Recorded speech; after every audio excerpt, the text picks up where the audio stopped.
మీకు ఒక రెండు విషయాలు నేను చెప్పాలా. మొదటిది ఏంటి అంటే, కొంతమంది అంటారు, అన్నా ఆనాడు మనం అధికారం ఉన్నప్పుడు కూడా కాంగ్రెస్ వాళ్ళని చేర్చుకున్నాం కదా, కాబట్టి ఇప్పుడు వాళ్ళు చేసేది కూడా కరెక్టే అని కొంతమంది అక్కడక్కడ కాంగ్రెస్ వాళ్ళు సన్నాయి నొక్కులు నొక్కుతారు. మనం చేసిన దానికి వాళ్ళు చేసిన దానికి తేడా ఏందో మీకు తెలవాలి. ఈ పార్టీ ఫిరాయింపులు ఎవరు చాలు చేసిండ్రో కూడా మీకు తెలవాలి. ఒక్కసారి దయచేసి గతంలో చూడండి. ఈ భారతదేశంలో ఆయారాం గయారాం అనే కల్చర్ అనే సంస్కృతి, ఆ విషబీజానికి ఆనాడు మొక్క దొడికింది ఎప్పుడు అంటే, ఆనాడు కాంగ్రెస్ ప్రభుత్వం శ్రీమతి ఇందిరాగాంధీ గారు ప్రధానమంత్రిగా ఉన్నప్పుడే హర్యానా రాష్ట్రంలో ఏ ఎమ్మెల్యే గెలిచినా వాళ్ళని గుంజుకునే సంస్కృతికి శ్రీకారం చుట్టిందే కాంగ్రెస్ ప్రభుత్వం. అందుకే భారతదేశంలో అంటారు, ఆయారాం గయారాం అనే సంస్కృతిని ఈ దేశ రాజకీయాల్లో తీసుకొచ్చిందే కాంగ్రెస్ పార్టీ. ఆ తర్వాత 2004లో మనతో పొత్తు పెట్టుకున్నారు. పొత్తు పెట్టుకొని మన ఎమ్మెల్యేలు 26 మంది గెలిస్తే, ఆనాడు అప్పుడున్న కాంగ్రెస్ నాయకులు, అప్పుడున్న కాంగ్రెస్ ప్రభుత్వం మన 10 మంది ఎమ్మెల్యేలను ఆనాడు ఆ పార్టీలో కలుపుకునే ప్రయత్నం చేసింది.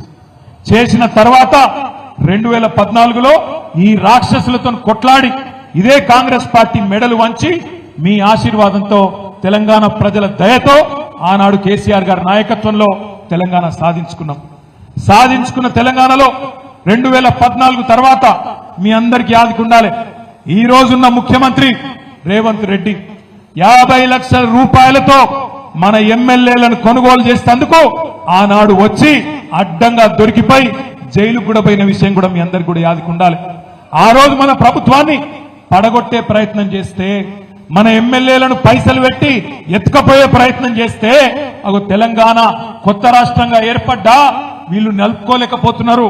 నడపచాతన అయితే లేదు వీళ్లకు పరిపాలనా దక్షత లేదు, దమ్ము లేదు, రాజకీయ స్థిరత్వం లేదు అనే పరిస్థితి వస్తే, ఆనాడు తెలుగుదేశం పార్టీ, బీఎస్పీ పార్టీ ఆ రోజు 3/2 మంది మన పార్టీలో విలీనమైంది. మన పార్టీ ఒక్కొక్కరిని ఎమ్మెల్యేలను తీసుకోలే, రాజ్యాంగంలోనే ఉంది. ఏదన్నా ఒక శాసనసభ పక్షం 3/2 మంది కనుక వచ్చి ఇంకో పార్టీలో చేరితే అది రాజ్యాంగబద్ధం అని చెప్పి, చట్టబద్ధం అని చెప్పి రాజ్యాంగంలో ఉంది. మనం ఎన్నడూ రాజ్యాంగాన్ని తుంగలదొక్కలేదు, చట్టాన్ని తుంగలదొక్కలేదు.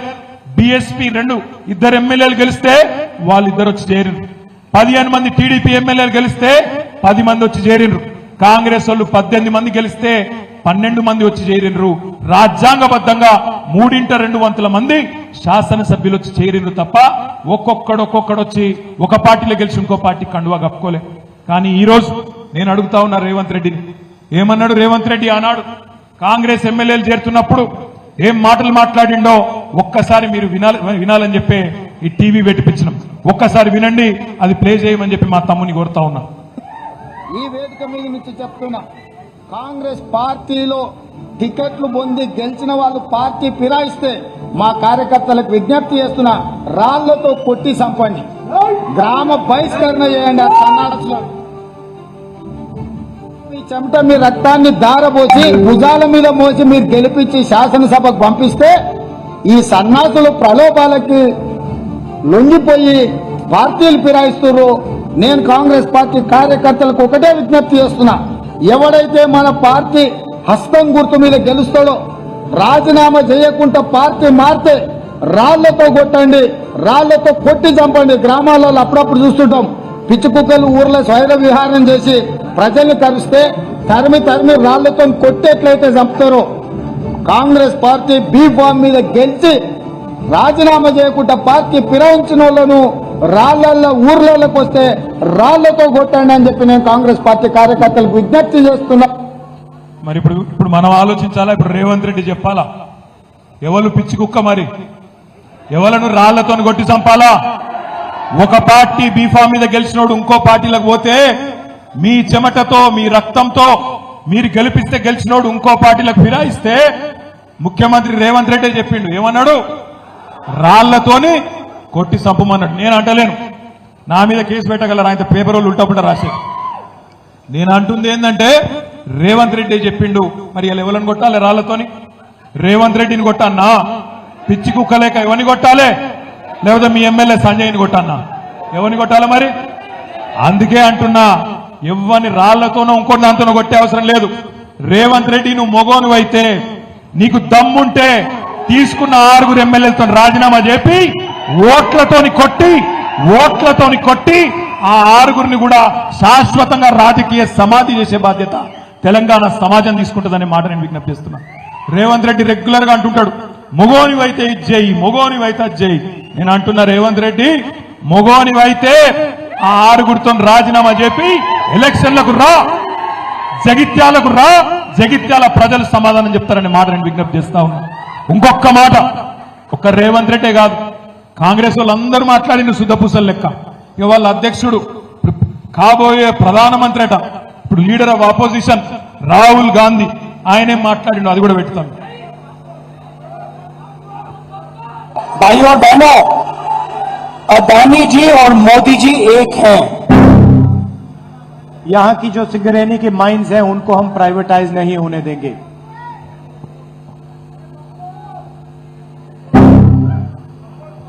I don't think democracy has been as much at risk, the constitution has been as much at risk as it is today.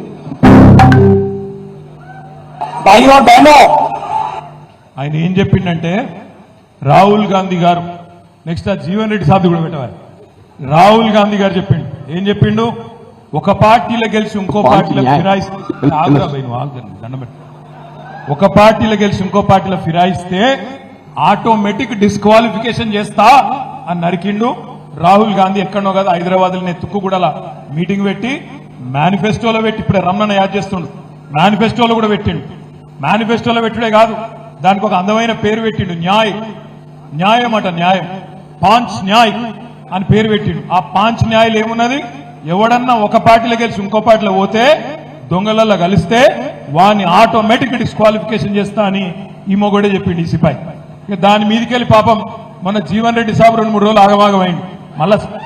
మళ్ళా కాంగ్రెస్ వాళ్ళు చదువుకుంటారు, మీకు ఎరికే, మాకు తెలుసు, మీకు తెలుసు, ఏదో మాట్లాడుకున్నారు, చదువుకున్నారు. కానీ జీవన్ రెడ్డి గారు సీదా రాహుల్ గాంధీని అడిగిండు, అది పెట్టి ఇలా స్వయంగా మన ఏసీసీ ఎన్నికల ప్రణాళిక ఏదైతే పాంచ్ న్యాయ్, ఏ పరిస్థితుల్లో ఏదైతే యాంటీ డిఫెక్షన్స్ ఎంకరేజ్ చేయకూడదు, గతంలో రాజీవ్ గాంధీ రూపొందించినటువంటి యాంటీ డిఫెక్షన్ లా ఏదైతుందో కొంత లోపభవిష్యంగా ఉన్నది, దాన్ని మరింత పటిష్టం చేసి ఇలా పార్టీ డిఫెక్షన్స్ ఏదైతుందో చెక్ పెట్టే విధంగా, ఎవరైతే సభ్యుడు పార్టీ మారినట్టయితే వారి సభ్యత్వం రద్దు చేయబడే విధంగా మేము చట్టాన్ని మార్పు చేయడం జరుగుతుందని చెప్పని ఇలా పాంచ్ న్యాయలో కాంగ్రెస్ పార్టీ ఎన్నికల ప్రణాళికలో పేర్కొందని చెప్పంటున్నాను నేను. దానికి భిన్నంగా ఇవన్నీ జరుగుతుంటే నాకు రియల్లీ ఐ ఫెల్ట్ మీ మాటల్లో ఒక భావం, ఇలా స్వయంగా మన ఏసీసీ ఎన్నికల ప్రణాళిక ఏదైతే పాంచ్ న్యాయ్, ఏ పరిస్థితుల్లో ఏదైతే యాంటీ డిఫెక్షన్స్ ఎంకరేజ్ చేయకూడదు.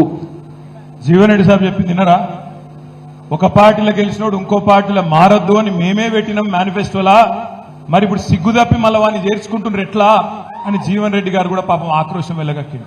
అందుకే నేను అంటున్నా, మరి జీవన్ రెడ్డి గారు చెప్తున్నాడు, రేవంత్ రెడ్డి గారు చెప్పిండు రాళ్లతో కొట్టండి, పిచ్చి కుక్కను కొట్టినట్టు కొట్టండి అని చెప్పిండు. ఇక జగిత్యాల ప్రజలు నిర్ణయం తీసుకోవాలి, ఏం చేయాలా, రేవంత్ రెడ్డి గారు చెప్పినట్టు చేయాలనా, లేదా ఓట్లకు మళ్ళీ అడిగే తందుకొస్తే ఉరికిచ్చి కొట్టాలనా, దయచేసి ఆలోచించమని చెప్పి నేను కోరుతా ఉన్నా.